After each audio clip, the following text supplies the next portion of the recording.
सुहागिन महिलाएं हो जाए सावधान, वरना आपके ये कर्म आपको बना सकते हैं कम आयु में ही विधवा। दोस्तों वीडियो को पूरा देखें। आधा अधूरा ज्ञान कुछ काम का नहीं होता।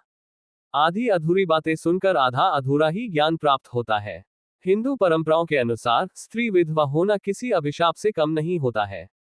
समाज से पीड़ित ऐसी स्त्री के मन में कष्ट तो जरूर आता ही होगा कि आखिर मेरे साथ ही ऐसा क्यों हुआ, मुझसे ऐसी कौन सी गलती हो गई। तो आइए जानते हैं हिंदू धर्म के अनुसार कुछ ऐसे कर्मों के बारे में जिनके कारण औरतों को वैधव्य भुगतना पड़ता है। प्यारे दोस्तों, हमारे इस वीडियो को लाइक कर ले और चैनल को सब्सक्राइब जरूर कर ले। गरुड़ पुराण में स्त्री के विधवा होने के बारे में कई कारणों के बारे में बताया गया है, जिनके करने पर स्त्री को विधवा का जीवन व्यतीत करना पड़ सकता है। उन्हीं कारणों में से मुख्य 3 कारण हैं जिन्हें आज हम आपको बता रहे हैं, और अगर आप भी इन 3 कर्मों को करती हैं तो आप भी सावधान हो जाएं और अपने कर्मों में सुधार लाएं।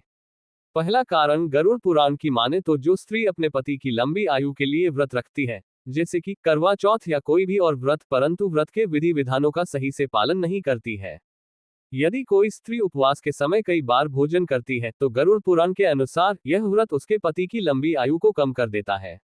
पत्नी घर पर अक्सर अकेली रहती है और घर की बागडोर भी पत्नी के ही हाथों में रहती है, और इसी कारण पत्नी का चोरी छिपे पति से धन और कुछ अन्य चीजों को छिपा लेना बहुत ही आसान हो जाता है। परंतु पत्नी का ये कृत्य उसके पति की मृत्यु का कारण बन सकता है। दूसरा कारण यह है कि अगर कोई स्त्री जरूरत से ज्यादा झूठ बोलती है, बात बात पर झगड़ा करती है और अपने पति की कोई भी बात नहीं मानती है, तथा बात बात पर अपने पति की झूठी कस्में खाती रहती है, तो ऐसी स्त्री के पति की आयु भी कम हो जाती है। अगर कोई स्त्री प्रतिदिन अपने पति से झगड़ा करती है और अपशब्दों का इस्तेमाल करती है, पति के लिए अपशब्दों का इस्तेमाल करने को बहुत ही बड़ा पाप माना गया है। इस कृत्य का परिणाम पति की अकाल मृत्यु का कारण बनता है, और ऐसी महिलाओं के पति की अकाल मृत्यु हो भी सकती है। वहीं तीसरा कारण यह है कि यदि कोई स्त्री अपने पति की लंबी आयु के लिए व्रत तो रखती है, लेकिन साथ ही साथ अपने पति का अपमान भी करती है, तो उसके द्वारा रखा गया व्रत निष्क्रिय हो जाता है और उसका यही कृत्य उसे विधवा बना सकता है। वहीं यदि किसी व्यक्ति की पत्नी मांस का सेवन करती है तो उसके पति के स्वास्थ्य में दिक्कत आती रहती है, और साथ ही साथ वह मांसाहार उसे विधवा भी बना सकता है।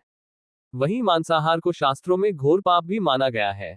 वहीं शास्त्रों में कुछ और भी ऐसे कर्म बताए गए हैं जिनके करने से स्त्री विधवा बन सकती है।